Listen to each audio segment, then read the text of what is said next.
Bom dia a todos. Nós vamos começar o nosso webinar sobre instrumentos de dívida sustentáveis. E eu gostaria de apresentar a Caroline Crow, do escritório Stock Forbes. Ela vai fazer uma introdução ao tema, falando principalmente do que está rolando agora na COP. Ela está diretamente da Polônia e vai comentar sobre a adaptação às mudanças do clima, como o tema de social e sustentável está também vinculado ao Acordo de Paris, e vai nos contar mais detalhes sobre o que está acontecendo durante a COP. Caroline, fica à vontade, eu vou colocar no mudo e você pode ativar o seu microfone. Tá bem, obrigada, Débora. Vocês estão me escutando bem? Só ter uma confirmação aí de que está todo mundo me ouvindo bem, porque eu estou com um fone de ouvido, estou com barulho aqui atrás. Tá bom. Estamos ouvindo. Legal. Beleza. Então, tá bom. Se você puder até já passar para o outro slide, porque eu já vou começar causando um choque aí de realidade. Eu não sei como vocês todos sentem essa questão das mudanças climáticas no dia a dia de vocês, mas estando aqui na COP em Katowice, o sentimento de urgência é muito forte em relação à tomada de ação de mudanças climáticas, tanto em termos de mitigação, de evitar um cenário catastrófico de aumento de temperatura, quanto de se preparar em termos de adaptação, de construir a resiliência para resistir os efeitos. Estão sem me ouvir. Tá muito baixo ou vocês não escutam nada? Nós estamos escutando. É que eu recebi uma mensagem aqui reservada dizendo que não estão me escutando. Tem mais alguém que não está conseguindo me escutar? Agora está ouvindo bem. Bom. Ótimo. Tá bom, eu vou tentar falar um pouco mais alto aqui, que eu tô num ambiente, vocês estão vendo onde eu tô? Eu tô num ambiente de bastante gente, até eu consegui um lugar razoavelmente bem reservado, porque essas conferências são muito cheias, e em particular essa de Katowice tá sendo feita num espaço bem menor do que normalmente essas COPs acontecem. Mas eu consegui achar um lugar tranquilo.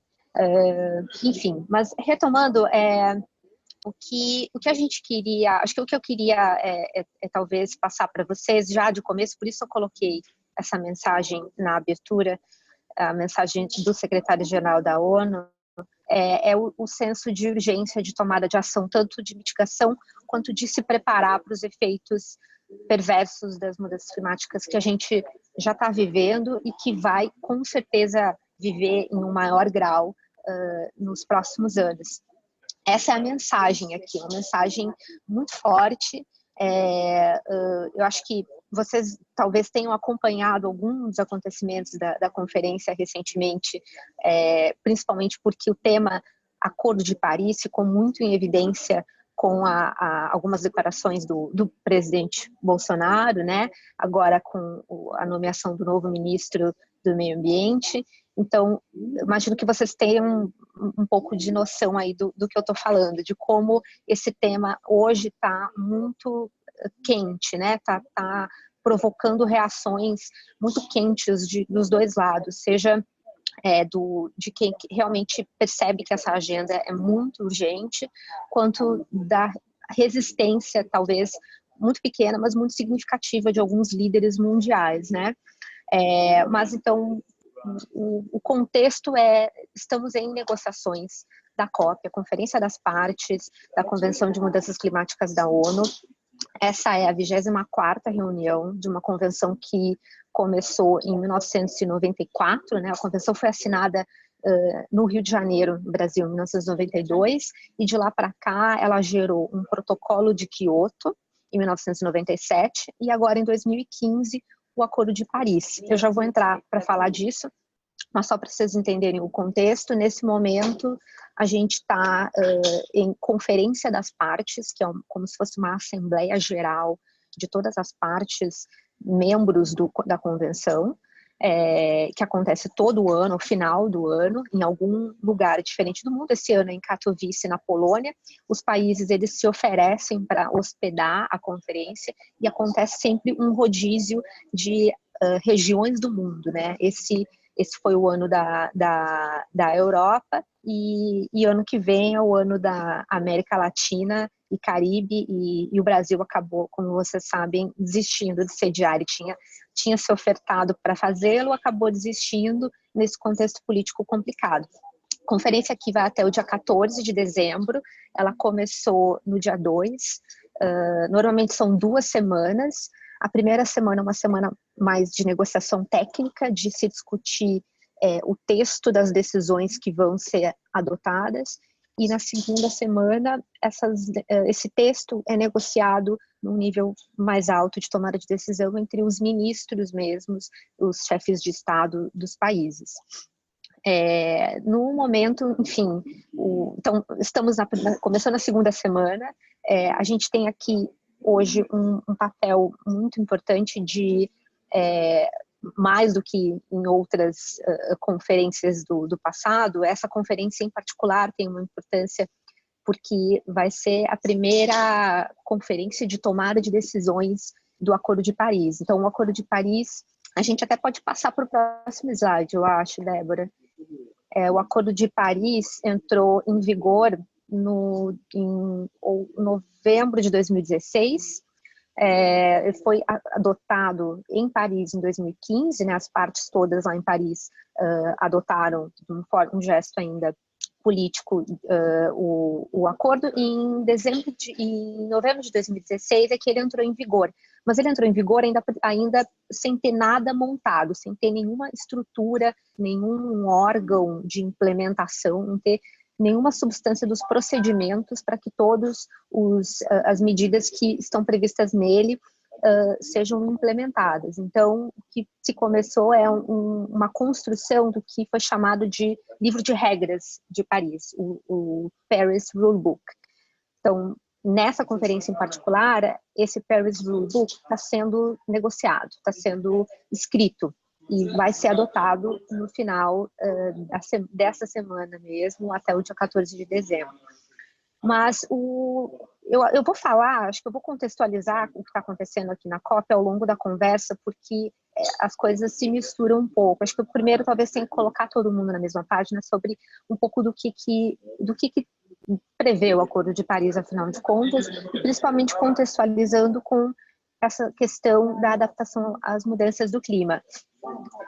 Acho que a primeira informação relevante é o Acordo de Paris é realmente um tratado internacional universal, né? A gente tem, acredito que até, eu não chequei hoje, mas até a última vez que eu chequei, eram 182 países que já tinham ratificado, já tinham confirmado, comparando com 197 países na convenção. Então, é realmente uma quantidade muito expressiva de países que endossam o combate às mudanças climáticas. E esses países todos, como uma condição para participar do acordo, eles precisaram submeter uma contribuição, que são as chamadas contribuições nacionalmente determinadas. Essa é uma contribuição, como o próprio nome diz, construída pelo país de uma forma soberana, de forma nacionalmente determinada, e ela tem que ser revisada de 5 em 5 anos. A periodicidade até está sendo melhor definida, mas a princípio essa é a periodicidade. Você pode passar, Débora. Uma coisa interessante sobre essas contribuições é que, claro, contribuição para quê, né? Para reduzir as emissões. Se você puder passar, Débora, para o próximo slide, isso. Mas redução em que nível, né? As contribuições são nacionalmente determinadas, são os países que definem, mas tem uma meta, mais ou menos, indicando onde a gente quer chegar em termos de redução de emissões de gases de efeito estufa. E essa é uma meta, na verdade, que a gente não quer atingir, é uma meta de manter o aumento de temperatura global da Terra global da Terra foi redundante, né? Manter o aumento de temperatura global num patamar bem abaixo de 2 graus Celsius, com esforços para se manter em até 1,5 graus. Essa é literalmente a redação do Acordo de Paris, tá? Foi realmente bastante contenciosa a discussão na época, afinal de contas, qual é a referência de temperatura? É 2, é 1,5, e por isso o meio termo que se encontrou foi essa redação aí, bem abaixo de 2 graus Celsius, com esforço para se manter até 1,5 graus. Então, todas as contribuições dos países, elas têm por objetivo não atingir essa meta, né? O resultado agregado delas, que vai ser mensurado ao longo do tempo, tem por objetivo evitar esse aumento de temperatura. Você pode passar, Débora, porque a gente vai ver que esse aumento de temperatura, a nossa meta é essa, e é uma meta de longo prazo, mas a gente está acelerando cada vez mais as nossas emissões, né? A gente não está de uma forma agregada pelas estimativas que estão sendo feitas por diversas fontes, e aí eu estou mencionando só uma delas, que é o Climate Action Tracker. Esse é um dado do ano de 2017, de novembro, mas é um dado super interessante para se mensurar mais ou menos o que significa esse caminho de se desenvolver, evitando emitir o suficiente para o aumento de temperatura. Nesse momento, em novembro de 2017, em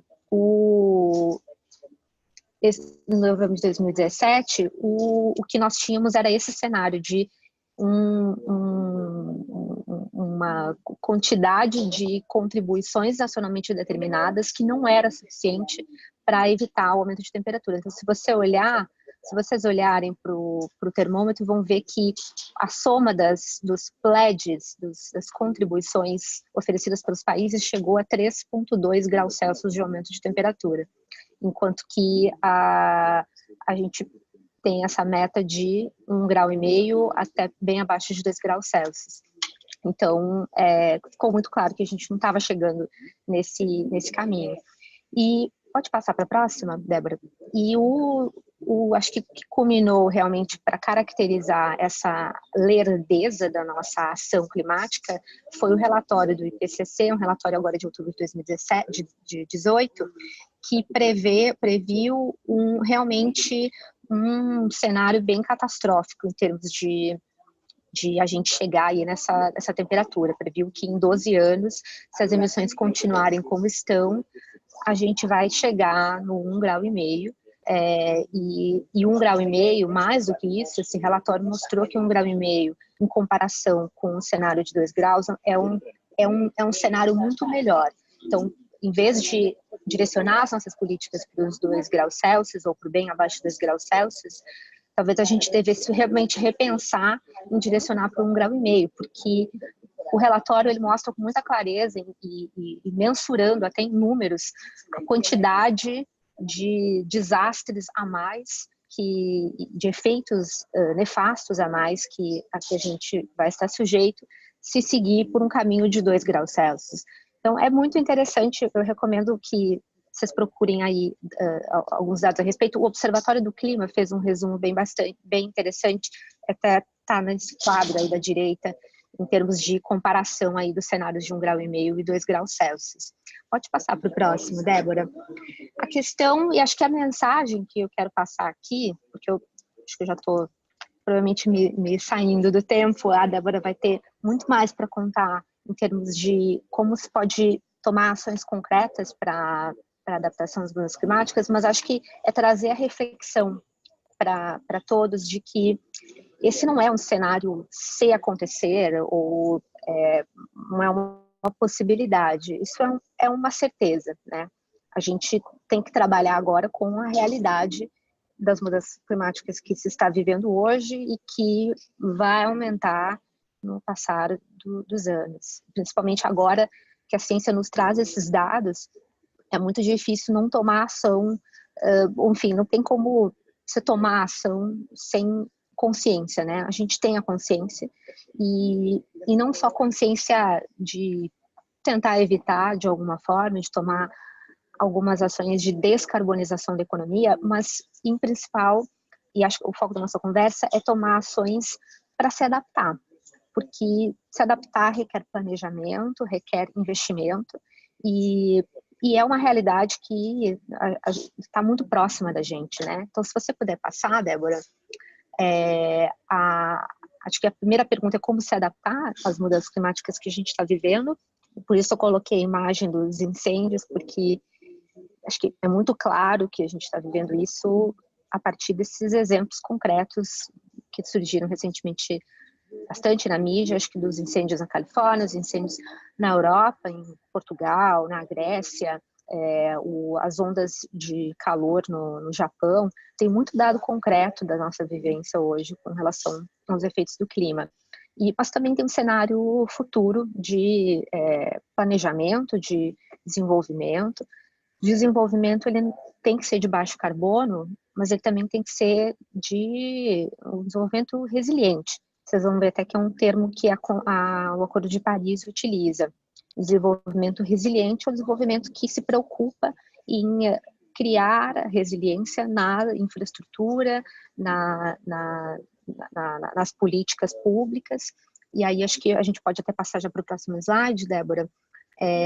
Essa é uma conversa que tem muita tangibilidade com o nosso dia a dia, né? A mudança do clima afeta coisas muito básicas para a sobrevivência, afeta a disponibilidade de água, afeta a saúde humana, e para isso a gente precisa construir as capacidades. Então, acho que a Débora vai fazer bem esse link para mostrar como investir em saneamento básico, em saúde, em abastecimento de água. E você pode passar para o próximo slide também. Aí, não só isso, mas a gente vê aqui também investimento em adaptação, em infraestrutura, em transporte. Também tem uma relação com a criar a resiliência para resistir aos efeitos, os eventos climáticos que a gente vai sofrer nos próximos anos. Você pode passar de novo, Débora? Agora já me encaminhando mais ou menos para o final. A gente vê que, até aqui a gente está falando de adaptação, né? Mas abrindo um pouco mais para falar de ações de mudanças climáticas de uma forma geral, pelo lado do business, né? Eu estou aqui numa conferência entre países, né, no âmbito multilateral, diplomático, mas a mensagem que vem daqui de dentro não é só uma mensagem diplomática. Essa é uma conferência que acaba atraindo bastante o lado do business, organizações intergovernamentais, organizações internacionais de pesquisa, think tanks, e empresas realmente comprometidas com a transição para a economia de baixo carbono e também para construir essa resiliência de adaptação à mudança do clima. E nisso teve uma mensagem, não sei se chegou até vocês, mas acho que uma mensagem importante que o Banco Mundial já lançou de cara no começo da conferência foi de que ele estaria aí lançando um investimento de 200 bilhões em mudanças climáticas, não só em mitigação, mas metade para mitigação, metade para adaptação, né? Isso foi acho que um empurrão aí importante do Banco Mundial. A gente sabe que as instituições financeiras têm realmente encampado esse processo, né, tanto de descarbonização, mas também de apoiar enfim, a conter os efeitos das mudanças climáticas, ainda num processo um pouco devagar. A gente está falando ainda de disclosure de se preocupar com disclosure de mudanças climáticas nos reportes das empresas, de olhar para dentro, né, as instituições financeiras e ver como dentro dos seus portfólios ali de produtos elas podem gerenciar esse risco melhor, mas é uma mensagem muito importante, é uma liderança muito importante, e acho que traz para a gente aí uma mensagem muito relevante sobre o que é que se espera das lideranças do mercado, tanto no mercado financeiro, mercado de capitais, as empresas, o ambiente corporativo, de uma forma geral, tem muito a contribuir. E vem aqui nessa conferência para mostrar essa disposição em ajudar. Aqui tem bastante disso, a gente vê muitos eventos com esse foco de divulgar o que esses setores estão fazendo. Só para concluir, então, que acho que às vezes as coisas ficam um pouco desconectadas, né? A gente fala de Acordo de Paris, de mudanças climáticas e de ação das empresas, de ação das instituições financeiras. Talvez não fique tão claro como pode um acordo desses, que é um tratado internacional, que por enquanto não tem um efeito concreto no Brasil, não tem uma legislação que obrigue empresas a, de alguma forma, limitar as suas emissões, não tem nenhuma ação concreta de precificar o carbono. Isso não necessariamente significa que empresas e estados ou municípios não possam, de alguma forma, querer se engajar com os objetivos do Acordo de Paris, né? E acho que é nesse sentido que o setor financeiro tem demonstrado até uma certa liderança, porque, e aí eu até podia ter trazido um slide aqui, mas eu ia tomar muito do tempo da Débora, mas o setor financeiro, ele tem se atentado muito para essa letra C aí dos goals, dos Paris Goals, que é um dos objetivos, promover fluxos financeiros consistentes com o caminho de desenvolvimento resiliente ao clima, em particular.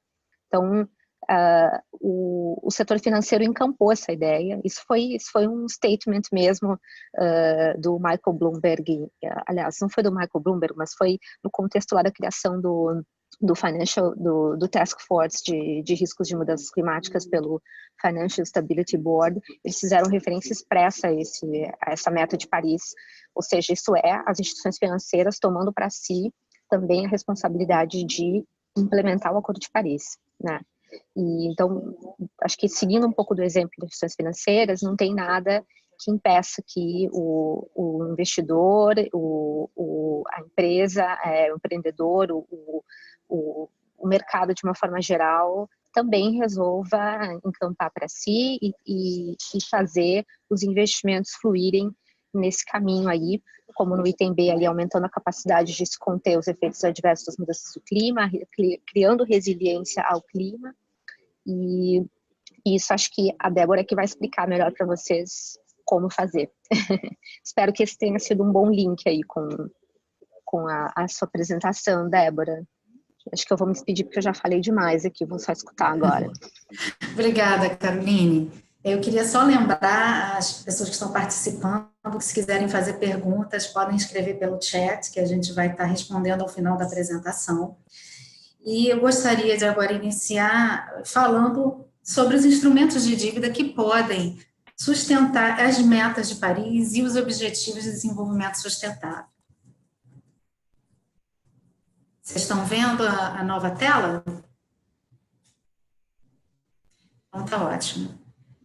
Não? Então, só um minutinho.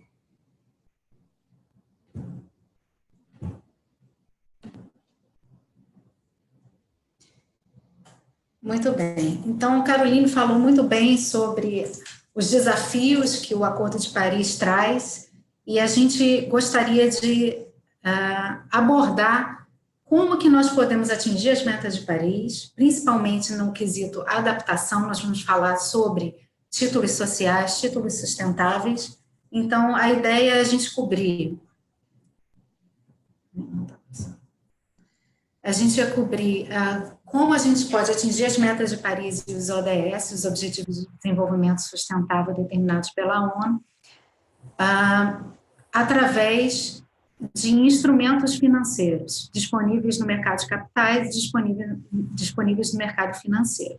Vamos falar também como emitir um título sustentável e vamos abordar também outros mecanismos de financiamento, não só de títulos sustentáveis, mas também de empréstimos sustentáveis.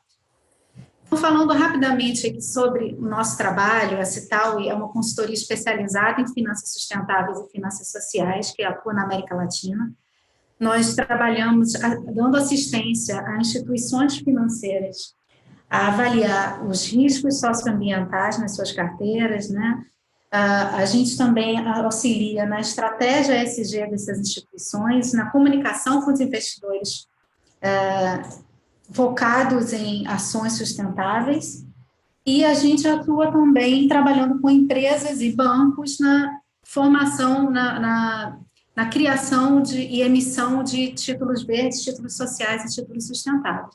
A gente também tem um braço social, que aí um dos principais produtos que a gente tem são os empréstimos socioambientais. Nós já estamos atuando desde 2008 com mais de 40 profissionais no momento. Então, esse tema de títulos verdes, a gente já vem acompanhando há bastante tempo, desde 2014, participando aí de eventos, organização de eventos sobre o tema. A gente participou também da declaração sobre títulos verdes.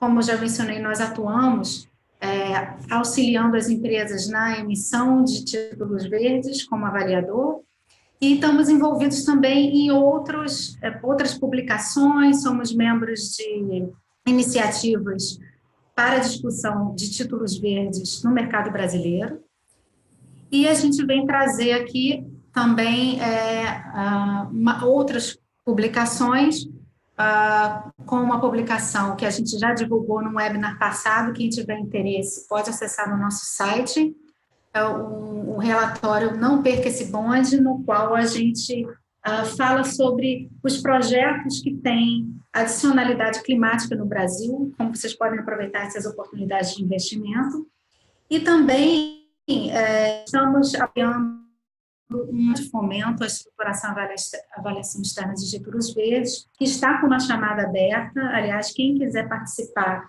nós estendemos essa chamada para o final do mês, dezembro de 2018, vocês podem inscrever seus projetos e serão selecionados até 3 projetos para emissão de títulos verdes com a climática. Então, dada essa introdução, nós vamos falar sobre o atingimento das metas de Paris e os ODS através desses instrumentos financeiros, como os títulos sustentáveis e os empréstimos sustentáveis. Então, primeiro, vale a pena a gente comentar um pouco sobre títulos verdes também, né?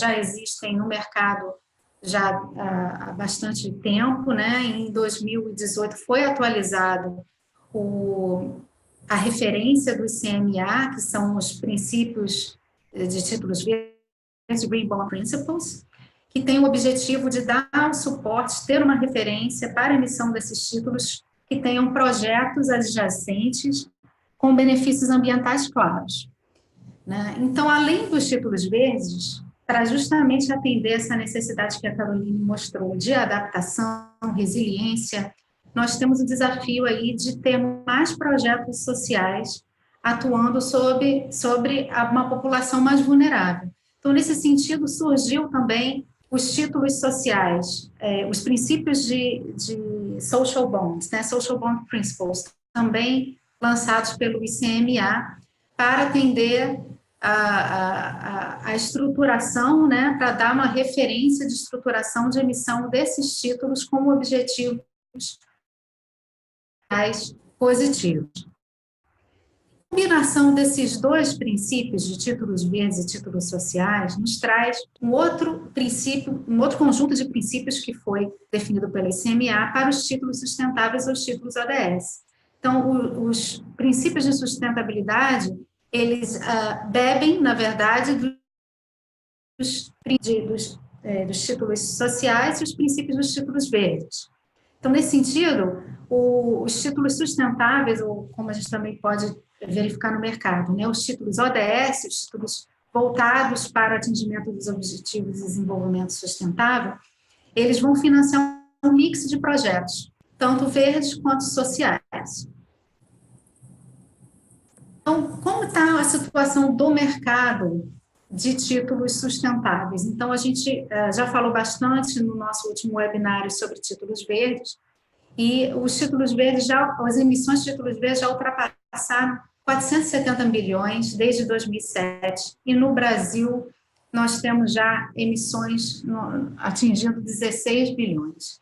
Então, é um mercado crescente, nos últimos anos acelerou rapidamente, e a gente espera que nos próximos anos, com esse desafio climático, a gente possa ampliar essas emissões no país.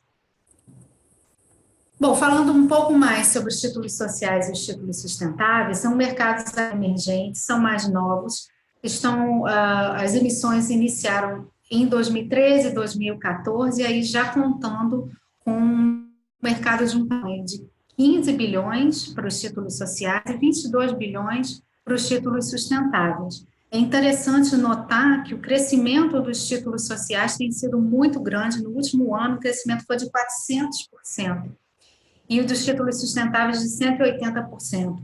Então, é um mercado crescente, tendo em vista as necessidades não somente climáticas, como também das situações sociais dos países mesmo, principalmente no Brasil, que a gente tem muitos desafios sociais que estão sendo alavancados, catalisados pelas mudanças climáticas.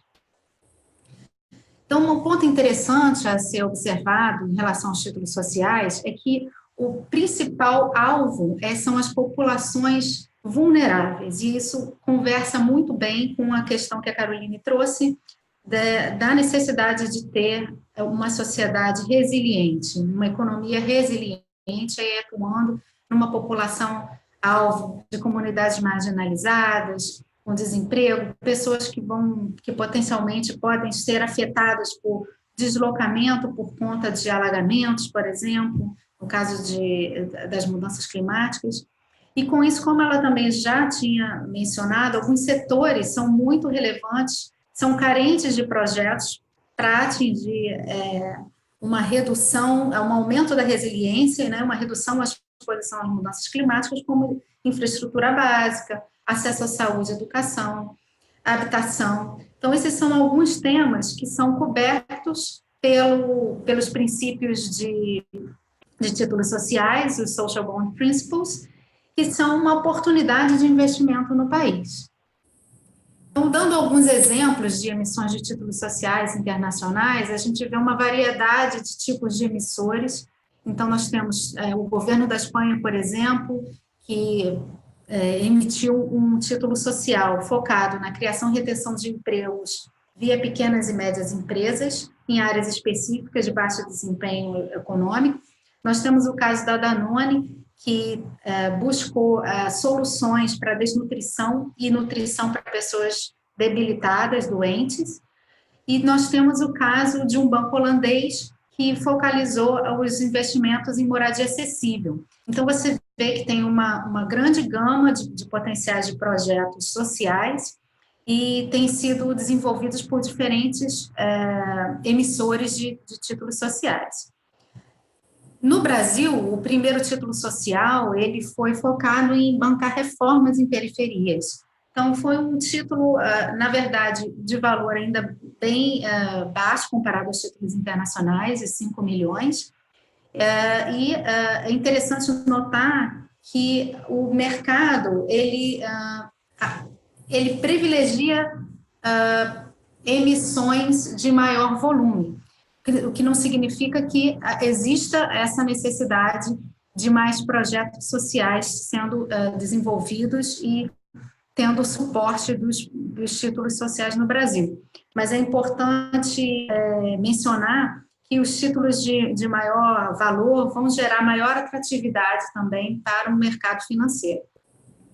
No que diz respeito aos títulos sustentáveis, a gente pode destacar também alguns exemplos aqui, tanto de governo quanto instituições financeiras de desenvolvimento, e no último caso, uma universidade, como existe uma ampla gama de utilização de recursos com foco ambiental e social. Então, o objetivo do título sustentável é justamente abarcar questões sociais e ambientais, e a gente pode ver, por exemplo, no caso da emissão do governo Basco, que teve o foco tanto de moradia acessível, a energia renovável, no caso do Findeter, que foi um framework, né, uma estruturação que nós participamos, nós auxiliamos na definição de todos os pilares da estrutura da emissão, e aí os recursos foram destinados, né, serão destinados tanto à preservação, reflorestamento, quanto à educação, esporte, cultura. Então, existe uma ampla gama de oportunidades de investimento através da emissão de títulos sustentáveis. E aí é interessante fazer um destaque para os títulos ODS. Como eu havia mencionado, além das metas de Paris, existe uma oportunidade de estar alinhados aos Objetivos de Desenvolvimento Sustentável, que são objetivos que deram continuidade aos Objetivos do Milênio, estabelecidos os ODS estabelecidos em 2015. E, então, muitas instituições já começam a se alinhar a esses objetivos e algumas já começam a emitir títulos com alinhamento do uso dos recursos para atingir esses objetivos de desenvolvimento sustentável. Então, um grande exemplo é a emissão de $1 bilhão do HSBC, que atrelou o uso dos recursos à educação, saúde, energias renováveis e combate a mudanças climáticas. Então, um ponto interessante é quem tiver interesse em ter acesso ao framework deles, eles realmente definem como que vão alocar esses recursos atendendo aos objetivos de desenvolvimento sustentável. Um outro ponto interessante é que os títulos sustentáveis, sociais e green bonds, eles têm obtido um apoio muito relevante no mercado financeiro. Então, eu tenho um exemplo aí de 3 grandes atores do mercado financeiro que estão promovendo, estão divulgando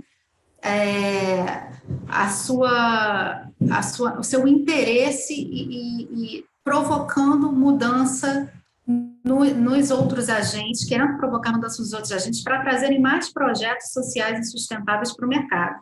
Então, aí no caso do Morgan Stanley, eles apontam principalmente para a questão de sinalização do mercado para questões de estratégia de sustentabilidade, gestão de risco e pensamento de longo prazo como sinais importantíssimos para a tomada de decisão de investimentos nesse momento e para abordar também, abarcar oportunidades vinculadas a essas questões. Bom, então já vimos um panorama sobre o que são os títulos sustentáveis, o que são os títulos ODS, títulos sociais, mas como emitir um título sustentável? Então, é importante ter em mente, para quem já assistiu o webinar de títulos verdes, o processo é muito semelhante e ele anda em paralelo com o processo financeiro de emissão de um título. Eu vou destacar aqui o que vem de novo dentro desse processo. Então, esse processo vai se iniciar com uma estruturação, vou falar um pouco mais detalhes do que isso significa. Segundo passo seria obter uma segunda opinião, uma avaliação externa de uma terceira parte, né, de uma segunda parte, na verdade, né, que vai atestar as credenciais verdes e sociais dessa emissão, assim como definir, né, avaliar os outros princípios verdes, sociais e sustentáveis vinculados aos princípios do ICMA. E, por fim, após um ano, que é um prazo que normalmente é divulgado, o relatório de pós-emissão, vão ser divulgados, né, vão ser comunicados os resultados dessa emissão, em termos ambientais e em termos de desembolso ambientais e sociais em termos de desembolso dessas emissões. Então, o primeiro passo, como eu comentei, ele se trata de estruturar a emissão, definir esses 4 pilares, como eles serão abordados, né, na emissão e como você pode definir uma gama de projetos. Então, o primeiro passo vai ser você definir uma gama de projetos, a categorização dos tipos de projetos para os quais você irá fazer o uso dos recursos. Então, esse primeiro passo, ele vai avaliar, né? Qual é o alinhamento dos projetos às categorias dos princípios de títulos verdes e sustentáveis, e vai, no caso dos títulos ODS, também atrelar o uso dos recursos às metas ODS. O segundo passo, que aí é focado no segundo pilar dos princípios, é a questão da definição da governança. Quer dizer, quem vai definir a seleção desses projetos? E o terceiro passo é referente à gestão dos recursos, né? Então, quais são as formas de manutenção, alocação temporária dos recursos antes do desembolso? Então, como que eu posso investir esses recursos sem abrir mão da minha meta sustentável? Isso é, por exemplo, investir em ações de empresas de óleo e gás, não estaria alinhado, né? Esse é um exemplo. E, além disso, definir como que os recursos serão mantidos, se vão ser em conta separada, se vai ser criada uma SPE, então, como que a gestão desses recursos será feita. E, finalmente, definir quais são os indicadores de desempenho e como que eles vão ser comunicados. Então, após a definição do framework, a gente tem a fase de segunda opinião. Isso pode ser feito por um avaliador externo, né? E justamente dará a credibilidade, né? Atestará a credencial verde social dos projetos vinculados a essa emissão, além de atestar as credenciais no sentido do atendimento aos princípios de green bonds e sociais. Bom, além dos títulos sociais sustentáveis, um outro mecanismo que a gente vê surgindo no mercado, que atende às metas de Paris, atende às necessidades sociais das economias, são os empréstimos sustentáveis. Então, só para ter uma ideia do volume desses empréstimos, ele já atingiu 32 bilhões globalmente, né, e abrangendo diferentes tipos de operação.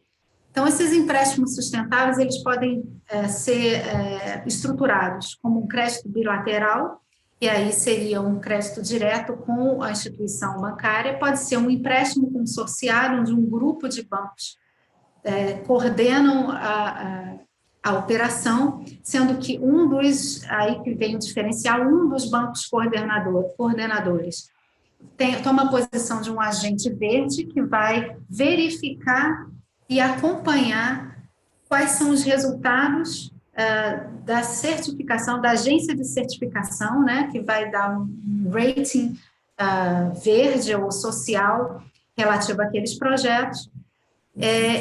E, finalmente, temos o crédito rotativo, onde você tem a determinação de termos, né, do financiamento, como taxa de juros, variando de acordo com a pontuação socioambiental dada por uma avaliadora ambiental da empresa tomadora do recurso. E, finalmente, a gente também tem o Project Finance, que já é bastante conhecido, no qual o uso dos recursos se destina a projetos socioambientais. Então, como é que funcionam os projetos ligados ao desempenho ESG? Na verdade, como eu mencionei anteriormente, os bancos desenham condições de financiamento atreladas ao desempenho socioambiental dessas empresas. Então, existe um avaliador que vai fazer um parecer sobre esse desempenho socioambiental e, com base nisso, essas condições serão determinadas. Então, alguns exemplos de empréstimos com essas condições atreladas a critérios socioambientais, a gente tem a Iberdrola, teve um empréstimo sindicalizado, que teve a sua taxa de juros reduzida por conta de melhoria de indicadores ASG, no caso, redução de emissão de gases de efeito estufa, e teve uma avaliação externa que verificou esse desempenho, né? Então, esse foi um caso muito relevante no mercado. Um outro caso foi inovador também, no caso da Danone, que associou a certificação B como condicionante para performance ASG. E, nesse caso, é interessante notar que isso foi um estímulo para a empresa para que ela aumentasse o número de subsidiárias com a certificação B, porque era atrelada ao percentual de vendas que tinham cobertas por certificação de certificação B, o custo do empréstimo. E no caso do setor segurador, a gente tem um exemplo importante, que é o da Mapfre, com um crédito de 1 bilhão de euros, que foi atrelado ao rating deles socioambiental. Então, foi um marco também para o setor segurador, esse tipo de financiamento. Existem outros empréstimos que a gente vê no mercado com condicionantes ASG, e aí nós temos uma variedade grande de uso dos recursos aí para não somente com o uso dos recursos, mas também pelo próprio desempenho da empresa, né? Essas empresas, elas têm obtido um resultado interessante financeiro devido à sua performance socioambiental. E, por fim, eu gostaria de comentar que esses empréstimos que têm surgido no mercado, eles estão agora lastreados desde março de 2018, estão passando a ser lastreados aos princípios de empréstimos verdes, Green Loan Principles. Eles se baseiam na mesma estrutura dos princípios que eu comentei anteriormente, do ICMA, que estrutura a emissão em 4 pilares principais, que é o uso dos recursos, a seleção e avaliação de projetos, gestão de recursos e reporte. Então, de forma a orientar melhor o mercado na definição das características de estruturação dos empréstimos e com o objetivo de fomentar esse mercado crescente, né? Então, forma de dar maior visibilidade e maior estruturação para esse tipo de operação. Então, finalizando e abrindo para perguntas, nós ficamos à disposição, tanto eu quanto Caroline, para auxiliar quem tiver interesse em entender um pouco mais sobre esses processos. Nós trabalhamos com avaliação de títulos verdes sociais sustentáveis. A Caroline trabalha com a parte ambiental, na área ambiental da Stock Corps, então nós podemos dar auxílio às empresas que buscam a emissão desses títulos e utilização desses instrumentos, e estamos abertos agora para as perguntas. Vamos dar uma olhadinha aqui no que já apareceu de chat.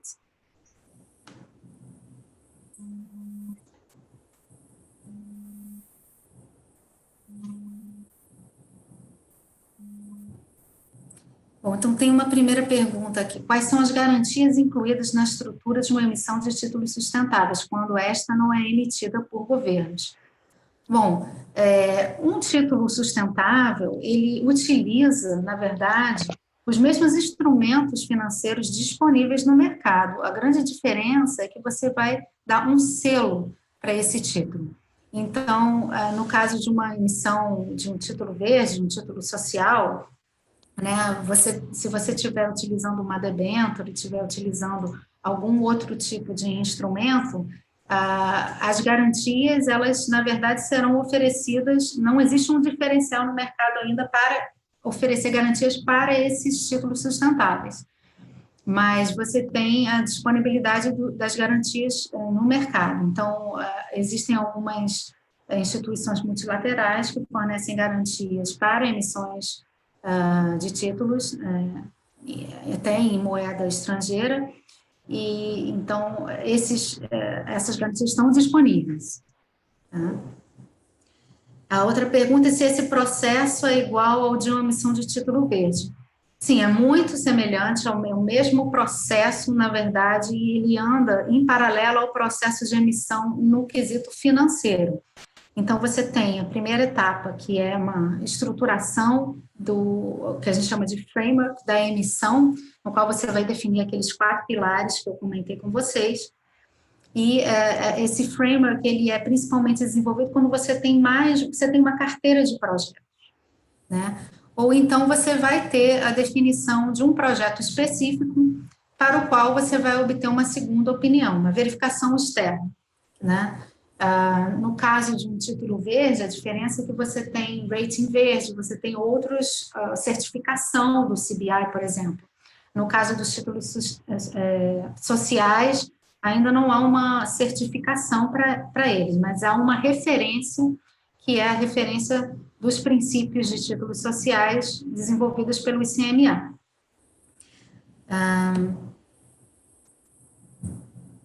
A próxima pergunta é como funciona essa pontuação socioambiental, quem poderia avaliar isso? Essa avaliação é feita pelas empresas de avaliação que fornecem, por exemplo, segunda opinião, né? E elas fazem uma análise do desempenho socioambiental. E cada instituição tem uma metodologia interna para isso. Nós temos uma metodologia própria para fazer a avaliação de segunda opinião, por exemplo. Tá? Vamos ver se tem mais alguma pergunta.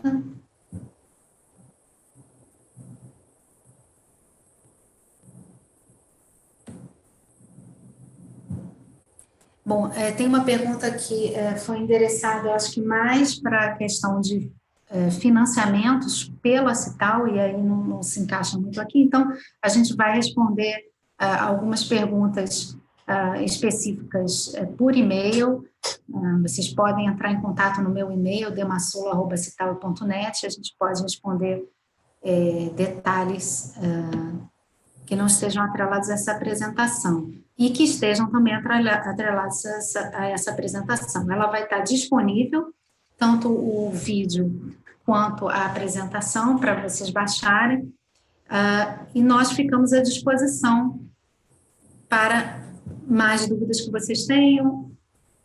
E, enfim, eu acho que não estou vendo mais perguntas aqui. Se vocês tiverem mais alguma pergunta, vamos esperar mais uns 2 minutinhos. E nós ficamos à disposição. Carolina, se você quer fazer algum comentário final? Eu não tenho nenhum comentário, só eu me surpreendi porque eu achei que alguém ia me perguntar sobre as negociações. E sempre tem curiosidade, sabe, como estão as coisas acontecendo por aqui. Enfim, ninguém está interessado em saber o que a vida real aí, acho que é mais importante, né? Mas, enfim, estou à disposição. Ótimo. Então, aproveitem esses últimos minutos. Vamos aguardar um pouquinho mais.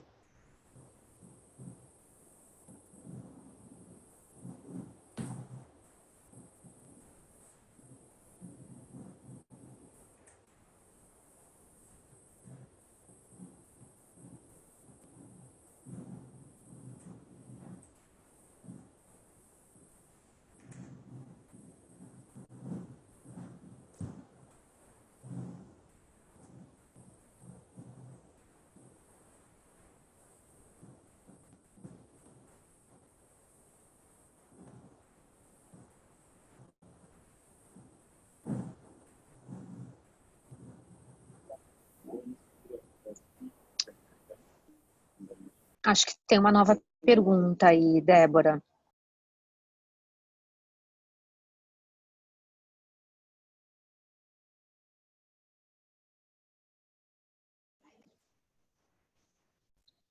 A perspectiva para o novo governo em relação a esses títulos? Sim. Bom, eu acho que ainda está muito no início para a gente...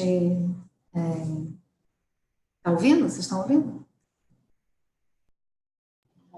Sim, eu estou ouvindo. A gente ainda está muito no início, né, do governo para entender qual será o apoio em relação a esses títulos.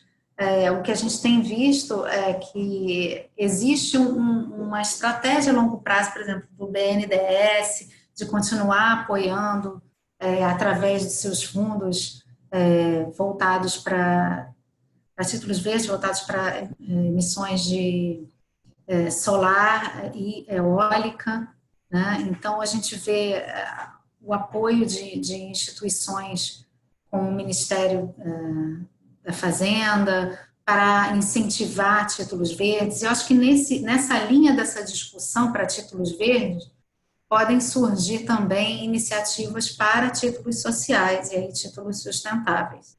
Então, a gente ainda está nesse processo de espera, né, de expectativa, o que esse novo governo vai trazer em relação a essa questão, mas a gente já vê se delineando ações que vão ser de longo prazo, né, discussões no que diz respeito, pelo menos, a títulos verdes, que estão mais adiantadas, novas regulamentações que possam incentivar esses títulos. Então, acho que vai correr em paralelo, né, de certa forma, independente, né, das potenciais diretrizes do governo, do executivo, né? Então, vamos caminhar aí com muito otimismo. Você quer comentar, Carolina? Eu tô ansiosa para comentar, porque a minha posição a respeito disso é que o governo não tem nada a ver com isso necessariamente, né? Esse pode ser um movimento, esse é um movimento totalmente, até hoje, enfim, acho que esse é um mercado que se desenvolveu de uma forma voluntária, muito bem, né? O que precisa realmente é de protagonismo do mercado em querer fazer andar essa agenda. E os drivers existem por outros diversos motivos que não tem nada a ver com a política do governo federal, né? Os drivers já estão aí, a gente já vê, enfim, do ponto de vista da mitigação aí de green bonds, a gente vê as energias renováveis já andando por si só, sem necessariamente um ambiente regulatório mais favorável, e a gente vê que, do ponto de vista de adaptação, acho que os drivers são a própria circunstância das mudanças climáticas, e acho que aí um movimento global de cada vez mais direcionar investimento de uma forma responsável, né? Então, tanto para oportunidades, acho que tanto para emissores que estejam engajados aí nesse mercado do investimento responsável, investidores que têm essa agenda, isso não depende nada do governo federal. Surgiu uma outra pergunta aqui, se esses títulos decorrem do protocolo verde ou é outra proposta. Bom, existe uma conversa, né, entre estabelecer, na verdade, ações socioambientais no que diz respeito à emissão de títulos, se concretizando através de emissões de títulos verdes e sociais, com outras iniciativas. Não necessariamente decorrem, mas elas conversam na medida em que você estabelece objetivos socioambientais para serem atingidos e definem, através da emissão de títulos verdes, como serão esses compromissos, né, títulos verdes e sociais, como serão esses compromissos. Esses compromissos, eles são iluminados, né, eles são baseados nas referências existentes dos princípios de títulos verdes e títulos sociais. Então, acho que, não sei se eu consegui responder a sua pergunta, mas eles conversam, mas não decorreu do protocolo verde em si.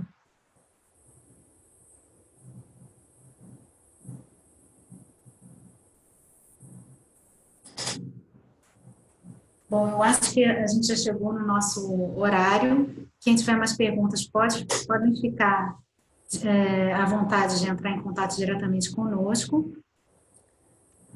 Bom, tem mais uma última pergunta aqui, aproveitando o último minuto. Retorno financeiro para o emissor costuma ser competitivo em relação a outras formas de investimento?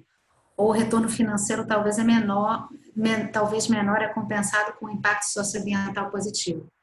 Bom, no caso dos títulos, né, que a gente falou dos títulos e falou dos empréstimos. No caso dos títulos, a gente vê, no caso de títulos verdes, já apontando no mercado alguns benefícios de uma taxa igual ou inferior por ser um título verde. Mas isso ainda no Brasil não é verificado, e é verificado internacionalmente numa amostra pequena. Então, com a consolidação desse mercado internacional e no Brasil, a gente espera que essa maior valorização das questões socioambientais se reflitam numa flexibilização das taxas de juros nas operações, né?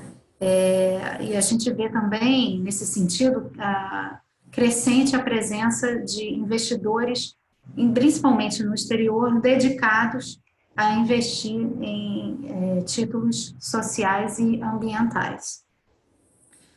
Então, no caso dos empréstimos socioambientais, é interessante verificar que o estímulo ele é direto, né? O estímulo financeiro para o projeto socioambiental ele é diretamente relacionado. Então, quanto melhor o seu desempenho socioambiental, melhores serão as condições financeiras daquela operação. Bom,